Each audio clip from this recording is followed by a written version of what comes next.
Hello বন্ধুরা, আজকে আমরা কথা বলবো আইপিএল ইতিহাসের 5টি অজানা রেকর্ড নিয়ে, যে রেকর্ডগুলি আপনি হয়তো আগে কখনো শুনেননি।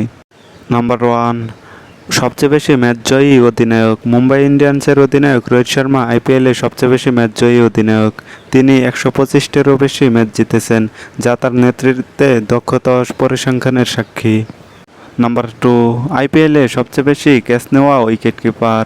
এমএস ধোনি আইপিএলে সবচেয়ে বেশিবার ক্যাচ নেওয়ার রেকর্ডধারী, তার ক্যাচের সংখ্যা 200-এরও বেশি। নাম্বার 3, সবচেয়ে দ্রুততম 200 উইকেট নেওয়ার রেকর্ড। রায়ান বাবু আইপিএলে সবচেয়ে দ্রুততম 200 উইকেট শিকারী বোলার, তিনি মাত্র 154 ম্যাচে এই মাইলফলক ছুঁয়ে ফেলেন। নাম্বার 4, আইপিএলে সবচেয়ে বেশি ম্যাচ খেলার পর সেঞ্চুরি। শেন ওয়াটসন আইপিএলে সবচেয়ে বেশি ম্যাচ খেলার পর প্রথম সেঞ্চুরি করেন। 2018 সালে তিনি তার 157তম ম্যাচে সেঞ্চুরি করেন, যা আইপিএল ইতিহাসে সবচেয়ে বেশি ম্যাচ খেলার পর সেঞ্চুরি।